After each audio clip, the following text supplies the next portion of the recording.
There is a scene in the story of Lazarus that reminds me of an old anecdote about a wheelbarrow. I don't know if the story has any basis in fact, but it does make an excellent sermon illustration, and that's how I'm going to use it in a minute. The scene I have in mind is the second of Jesus' two conversations with Martha, the sister of Lazarus. Their first conversation takes place outside the village, where she has come out to greet him and offer a grief-stricken rebuke for his tardiness. Lord, if you had been here, my brother would not have died. She is understandably conflicted, as is anyone when a loved one has died. Her friendship with Jesus, her need for comfort, her anger about her brother's death, and her deep sense of bewilderment in the face of loss all get mixed up in her mind and inform both her rebuke of Jesus and what she says next. But even now, I know that God will give you whatever you ask of him. She looks up at Jesus pleadingly, hoping against hope that he has yet another ace up his sleeve. What he says next must come as a grave disappointment to her. It comes across as a platitude, one of those things people say to the grieving that really have no meaning beyond the desire to have something to say. He says, your brother will rise again. You can almost hear the sense of deflation in her voice as she responds, I know that he will rise again at the last day. I expected better of you, Jesus. Right at this moment, I don't need any of your pious baloney. Your everything happens for a reason. Your God never gives you a burden heavier than you can bear. If that's all you have to offer, then you might as well just turn right around and go back to wherever it was you were when you should have been here saving my brother. But Jesus does not traffic in pious baloney. He clarifies what he meant using one of the I am statements that are unique to the way that Jesus speaks in John's Gospel. I am the good shepherd, I am the bread of life, I am the light of the world, and so on. It is a mark of John's very high Christology. He puts in Jesus' own mouth these declarations that harken back to God's self-identification to Moses in the burning bush. I am who I am. Here Jesus tells Martha, I am the resurrection and the life. Those who believe in me, even though they die, will live. And everyone who lives and believes in me will never die. Do you believe this? Something in the authoritative tone of his voice tells Martha that she misjudged his earlier statement. As she looks up and says with as much heart as she can muster, yes, Lord, I believe that you are the Messiah, the Son of God, the one coming into the world. Now, that's a pretty impressive confession of faith. But as is so often the case in John's Gospel, there are levels and there are levels. And here's where the wheelbarrow anecdote comes in. The story goes that a tightrope walker wants to put on a show and make a little money, so he stretches a wire across a deep canyon. He says to the crowd assembled on one side of the canyon, do you believe that I can walk across this wire to the other side without falling? Meaning the crowd regard him in silence with their arms crossed. Show us, the man calls out to a smattering of laughter, and we'll believe. So the walker leaps on the wire and confidently walks to the other side. The crowd is starting to gather on that side as well, and they politely applaud him as he arrives. He says to them, do you believe that I can walk on this wire backwards without falling? I doubt it, somebody says, but you can try. Okay, he says, and proceeds to ease himself back on the wire and carefully walk back, one step at a time, backwards. This time when he arrives safely, the crowd cheers. They are warming to him. He ups the ante, saying, do you think I can walk across here blindfolded? A woman says, that sounds pretty crazy, but I figure if anybody can do it, you can. So he ties a blindfold over his eyes and carefully makes his way back across. By now, the groups on both sides of the canyon are going crazy. They've never seen anything like this. The man goes and gets a wheelbarrow and asks if they think he can push the wheelbarrow across. They very enthusiastically shout, yes! And he does. The people are amazed and have gone into a frenzy, erupting in applause and slapping each other on the back in celebration. The man calls for quiet, mops his brow, and says, "Did you see me walk across this wire?" "Yes." "Did you see me do it backwards?" "Yes." "Did you see me do it blindfolded?" "Yes, yes." "Did you see me push this wheelbarrow across?" "Yes, it was incredible." "Do you believe I can do it again?" "Yes, yes." "I mean, do you really believe?" "Yes, of course." "You have no doubts that I can push this wheelbarrow across the wire to the other side of the canyon without falling?" "No, no doubts at all. You can do anything." He quiets the crowd again, steps back onto the wire, positions the wheelbarrow, then turns to the crowd and says, "So who will go with me? Climb in the wheelbarrow." It's easy to say you believe, but true faith is more than belief. True faith is a matter of trust.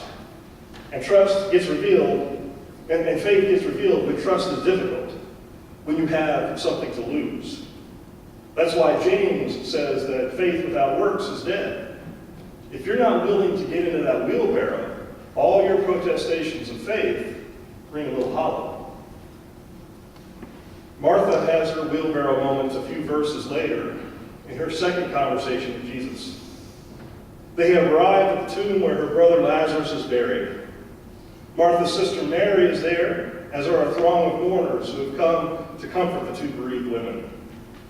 These mourners have conflicting opinions about Jesus. Some of them, when they see him weeping outside his friend's grave, say, "See how he loved him?" But some of them say, "Could not he who opened the eyes of the blind have kept this man from dying?" The haters hate. The scoffers scoff. The skeptics skeptic. It's human nature. Everything is fine. Well, I mean, as fine as it can be at the graveside of someone we love. I guess a better way of putting it is everything was normal and comprehensible until Jesus tells them to remove the stone that blocks the mouth of the tomb. The crowd gasps. What kind of nonsense is this? It's blasphemy. Doesn't this guy have any respect for the dead? After all, Lazarus has been dead for 4 days. And the common understanding among first century Jews was that one spirit hovers about the body for 3 days after death, but then makes its way to Sheol, the abode of the dead. If a person is to be brought back to life in the way that Elijah and Elisha did back in the day, it has to be within those 3 days. After that, the person is considered completely and finally dead. Plus, by the 4th day, decomposition of the body has begun. In the heat of Palestine, an unembalmed corpse would have started to stink, regardless of how many spices and ointments have been applied. And here is where Martha fails the test. When Jesus gives the order to take away the stone, she steps forward, puts a hand on his arm, and objects. "Lord," she says, partly offended and partly embarrassed, "already there's a stench because it's been 4 days." Jesus looks at her with a mixture of what I imagine is fondness and disappointment and says, "Did I not tell you that if you believed, you would see the glory of God? Didn't you say you believe that I am the resurrection and the life? Didn't you say you believe that I am the Messiah, the very Son of God? Didn't you cheer when I walked over the wire pushing my wheelbarrow? And now you're afraid to get in. Martha, Martha, Martha." That's Jan Brady with the list. The prophet Ezekiel faces his own wheelbarrow moment in the 37th chapter of the book that bears his name. And he fares a little better than Martha, but mostly because he has sense enough to keep his doubts to himself.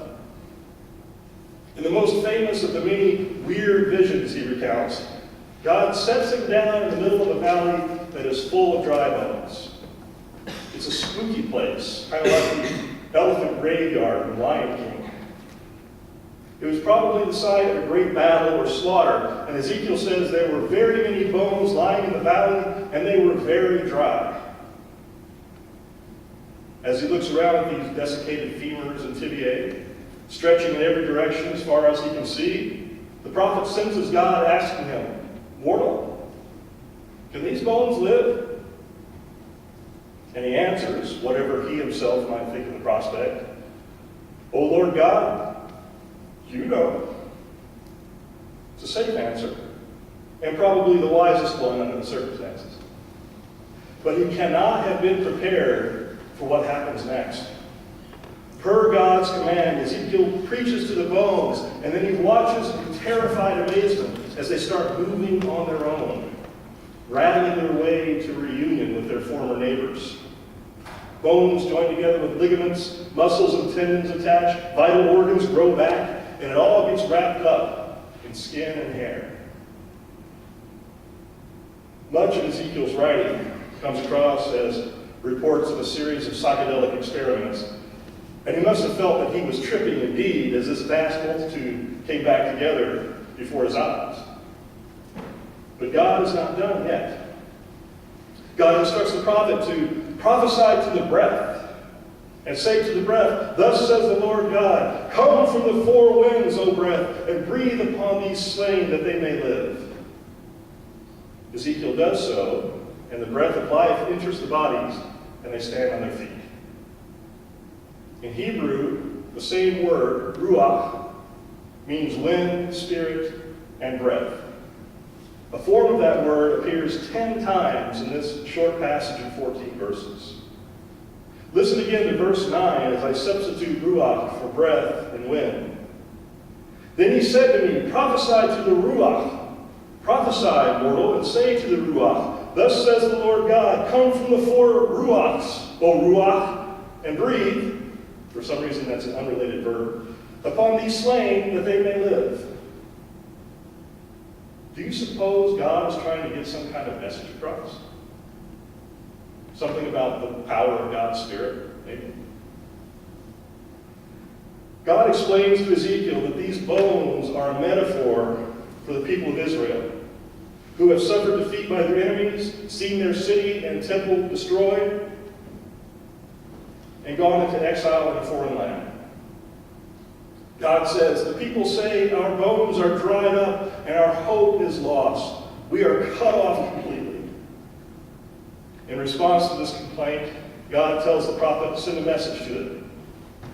"Thus says the Lord God, I am going to open your graves and bring you up from your graves, O my people, and I will bring you back to the land of Israel.